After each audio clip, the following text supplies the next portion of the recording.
জয় বাংলা কিন্তু আসলেই বাংলাদেশের স্লোগান না, ভারতের লোক, কারণ জয় বাংলা তাদের স্লোগান। জয় বাংলা কিন্তু আসলেই বাংলাদেশের স্লোগান না। আপনি যদি জয় বাংলাদেশ বলতেন তাহলে আপনার বলতেন বাংলাদেশপন্থী। আর জয় বাংলা মানে এরা কিন্তু এই দেশের লোক না, এরা অবশ্যই ভারতের লোক, কারণ জয় বাংলা তাদের স্লোগান, আমাদের কোনোদিন স্লোগান হতে পারে না। তো সেই জায়গায় তোফায়েল আহমেদের জানাজাকে কেন্দ্র করে তারা পুনর্বাসিত দেওয়ার চেষ্টা করছে। আইন শৃঙ্খলা বাহিনী 9 জনকে গ্রেফতার করেছে, আপনারা সবাই হয়তো জানেন।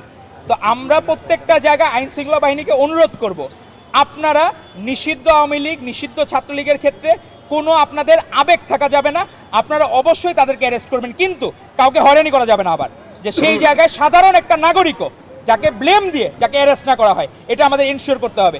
আর নোয়াখালী যে ঘটনাটা, এটা অলরেডি এটা প্রক্রিয়া চলতেছে, তদন্ত চলতেছে, আসলেই সত্যিকার ঘটনাটা কি ঘটছিল। অনেক সময় কি হয়, নিউজ একটা হয়ে যাওয়ার পরে, যেমন আমাদের পাবনাতে একজন ছাত্রদল নেতা, সে ওই জায়গায় হচ্ছে একজন জামাতের মেয়ের সাথে তার অ্যাফেয়ার ছিল, পরে তারা দুইজনই প্রাপ্তবয়স্ক বিয়ে করে ফেলছে। তার বাবা যে হলো, সে হলো জামাতের ওইখানকার মনে হয় আমির বা কোনো কিছু, সে ওই ছেলের নামে, ছাত্রদলের ছেলের নামে অভিযোগ করছে যে আমার অপ্রাপ্তবয়স্ক মেয়েকে ভাগায় নিয়ে চলে গেছে।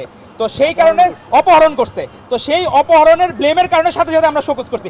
পরে জানা গেল মেয়ে আর ছেলে উভয় নিজেদের সমতে, দুজনেরই মতামত ছিল, বিয়ে করে ফেলছে। তো প্রথমেই তো ফ্রেমিং হয়ে গেছে ছেলেটা, যে জামায়াতের নেতাকে, অপ্রাপ্ত বয়স্ক নেতার মেয়েকে ভাগিয়ে নিয়ে বিয়ে করলেন ছাত্রদল নেতা।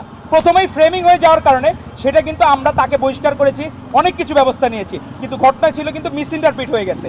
তো ইস্যুটা হলো কি, আমাদের জানতে হবে সত্যিকার ঘটনাটা কি। এখন কোনো জায়গায় অনেক সময় তো হলুদ সাংবাদিকতা অনেক কিছু ছিল, লীগের আমলে ছিল, অনেক কিছু ছিল। আমরা আমাদের এই প্রজন্মের ভাইরা, আপনারা 24-এর গণ অভ্যুত্থানের শক্তি, আমরাও দেশকে যেরকম ভালোবাসি, আপনারাও সাংবাদিক ভাইরা বোনেরা এরকম ভালোবাসেন।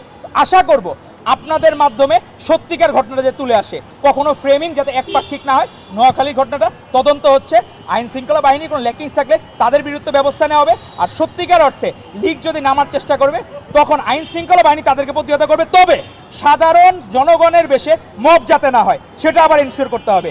কারো রাষ্ট্র কাউকে দায়িত্ব দেওয়া নাই কাউকে মারার জন্য, কাউকে হ্যারাস করার জন্য। রাষ্ট্রের সুনাগরিক হচ্ছে তার আইন শৃঙ্খলা বাহিনীর প্রতি তার অনুগত থাকতে হবে।